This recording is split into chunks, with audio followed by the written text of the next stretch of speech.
All right, here I got some like some insights to this kind of like. All right, look, a lot of people get real weirded out if you start talking like too natural. Like if you say the word like, yeah, man, he was getting down like a dog. You know what I'm saying? Look, some people would take that as like, man, you're being too pagan. Like that bird that just went doo doo doo doo doo doo. I know that was a code, a signal. You know what I'm saying? And it's like, people would consider me some kind of pagan for that. You know what I'm saying? Cause I know that. You know what I'm saying? I kind of like understand bird language. You know what I'm saying? I mean, I'm not. I know that sounds fucking schizophrenic, but it's really not that. It's not really that complicated. But in the Bible, you got there's one of the Psalms, I think it is, and it's like the dude's like God will make his feet like a hind, and that's a kind of a freaking deer like antelope, gazelle type of animal. Uh, and I mean, because he said that, does that mean he's like, he's like Pan? You know what I'm saying? Is that what he's saying there? I don't think it is. You know what I'm saying? It's like that imagery there. Sometimes they're like, and his face was like a lion. And sometimes that's talking about good righteous dudes. Other time it's talking about freaking giants as well. You know what I'm saying? Or like real tribal, like cannibal type tribes too. There was real like animalistic cannibal tribes back in the day. I know that sounds real crazy, schizophrenic, but it's like that. Actually, it's in times of desperation culture is like when times are real hard, people do real hard things. Like they start to eat people thinking like, yeah, we'll take our enemy's spirit by eating them. I mean, listen, I've heard of this. Like my grandpa was talking about some dudes over in Vietnam, some loincloth dudes, and he was talking about these guys when these guys would go to fight the Viet Cong or whatever, the Viet Cong would drop their weapons and run because the folklore was that these dudes would eat you and then they would have you like as a spirit slave. And that's the type of shit people do in desperation culture, and they just get insaneca and the brainica. Like you can look at these dudes in New Zealand. I think it's called Kuru is the disease, and it's a brain parasite, and it only comes from eating other people's brains. So I mean, it's like it's a zombie disease. Like eat the brains. But whoa, I got way out there with this here. But to swing it on back is there's a part where it says each tribe has an ensign, and I think that's like a sign. It's like it is like a symbol. Like look, and in Genesis, when it talks about Jacob's 12 sons, each of them gets kind of like they do get kind of in a way a freaking what you would call a totem or a totem. Uh, and I think that's one of the origins of the totem pole is it's a tribal marker, and I think it's mentioned in Chronicles where one of these tribal markers got it. There was some kind of something happened about these an altar, but it wasn't an altar to God, but it also wasn't a sacrificial altar. It was more like a marker, but it wasn't the way that the fathers did it.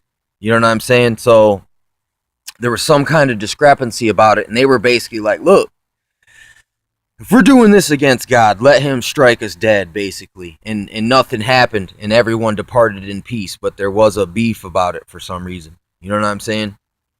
And I just make note of that. A lot of these things, when I first heard of them, they didn't make sense. It's just like Aaron passing around the rod, or Moses passing around his staff. That's the same thing the Indians used to do. They'd pass around their freaking their club or their pipe or something, and it was like their signature. Like, look, like a messenger would come and he's like, look, I got the fucking king's basically ring right here. So look, I'm on official business. In other words, and they used to call these assemblies. There's a lot of freaking people, so they had to have like a setup where when they sent around the freaking this stick, basically, everyone had to come to a freaking meeting. And it said something about all these people standing by their freaking, like, their tent and their freaking and their symbol, basically. I think it's in Numbers. And in Genesis, basically, yeah, there's 12 different characteristics of each of the sons of Jacob, and I think that partially is a totem system. You know what I'm saying? And it's been hijacked by the Europeans. I just heard someone talking about that. What is it?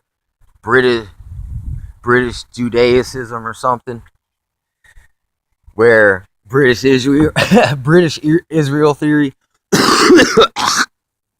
That's more that Merovingian conspiracy death cult type angels and demons shit right there. Da Vinci Code shit. But anyway, and also that word hind there as well. That's one of the in the Yi Jing system from China, the animal code, that lines up with Bible terminology like really good. And likewise, it also is like a way of describing people through using nature as a way to describe them. So the Bible does this as well. So it's not so pagan as people make it out to be. For some reason, they do kind of keep it like,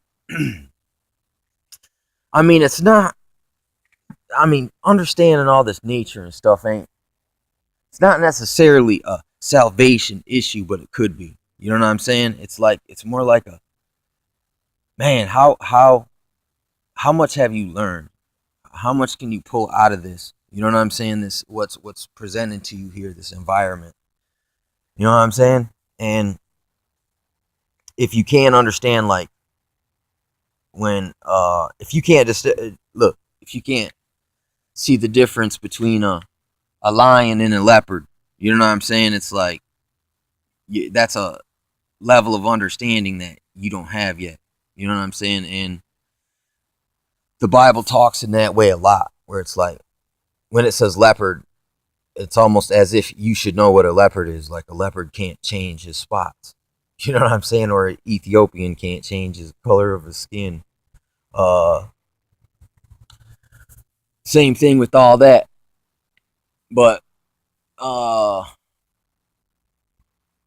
it's just kind of weird, man. You know, because they do try to make you feel like a freaking some kind of pagan if you have an understanding of nature and of like the like of the ebb and flow of life, and you can see God working through things. You know what I'm saying? Like, look, some people try to say that there is a form of like spiritualism where you believe that God is in every single object everywhere. I'm not sure what that is called, but to some extent, it's like it's God's creation. So in a way, His energy is what created it, gave birth to all this reality. Even if there's some of this stream of reality has been usurped by malevolent, evil principalities. You know what I'm saying? It's like, but still, it was give credit unto whom credit's due. You know, in that situation. Yeah. Anyway, man, this stuff is it's like there's so many matters, man, from especially from the Bible, that it's like, it says, what does it say? It's like it's for God to conceal the matter, and then for a man to go and searcheth it out is like, and a reason there. That's the reason why God sometimes doesn't tell us everything, is because He wants us to seek it out, and in the process of seeking it out, you know what I'm saying? It's like there's a lesson, and there's more to be gained from that situation, man. Since you sought it out, it's like, uh, yeah, it's more rewarding in the end, anyway. So you know what I'm saying? The quick fix, uh, sometimes ain't the best fix, in that when it comes to knowledge and all that stuff, because you overdo it in the wrong area, in the wrong sequence. You know, there's always that door for the become puffed up and full of pride, and I've taken that, and I've done that before. You know what I'm saying? Which is I just think it's natural for people just to do that. It's just uh it's just human nature, man. Is to it's kind of like that old it's like the deers fighting for the who gets to get with the other deers type of that's your natural, this chemical makeup fighting against yourself there, by me. You know what I'm saying? That there's a little bit of that in everyone, kind of like that the pack of wolves mentality, where I don't know, you can observe it for yourself and go learn and see what I'm talking about. But you know what I'm saying? That is that's also why there's a totemic system, kind of, in a way, because it shows like how the characteristics of people, you know, if you don't, you know, it's like, um yeah, it's like you'll make mistakes, and you'll live with them, and you'll carry on those, all your children, you know what I'm saying, are under this freaking totem, you know what I'm saying, basically. And there's repercussions for it, uh and you're gonna have it's like you're gonna be prone to certain kind of demons, man, and like, because it'll be in your generations, man, that what afflicted your fathers will afflict you even worse. So it's like, until you're aware of it, like, and you can trace it back, these things have a great advantage on you know what I'm saying, playing with your, just set you up, playing with your fucking head. uh it's freaking crazy that these multi-dimensional fucking entities, and these familiar spirits, you know what I'm saying, because literally, like in the Bible, once again, you got the names, they record the generations, just because we stopped doing that now, you know what I'm saying. They used to do it, like, it's like, there's also a Bible scripture where it says, don't make a big deal out of it, don't pay attention to endless genealogies, it says, that's addressed in there. But take note that yes, these people were all related, and you can trace it back, and that's pretty freaking crafty that could be done. But uh I'm sure the things that were hidden are going to be revealed at some point. So it's like, you know, I shouldn't be so feeling like you gotta, you know, bury up all the, you know, all these archaeological sites, and and metaphorically speaking, to figure some of this stuff out. Because if you could just sit back and chill and wait, it'd come out anyway. But it was nice out here because I was seeking it anyway. So when it does come out, it's like, aha, it's like a relief, instead of that constant gnawing in your guts, where, you know, it's like when you know something, you want to tell people, but there's no way to tell them, so you just gotta hold it in. And that shit, it's what a lot of this information is like too. And that's a real psychological situation.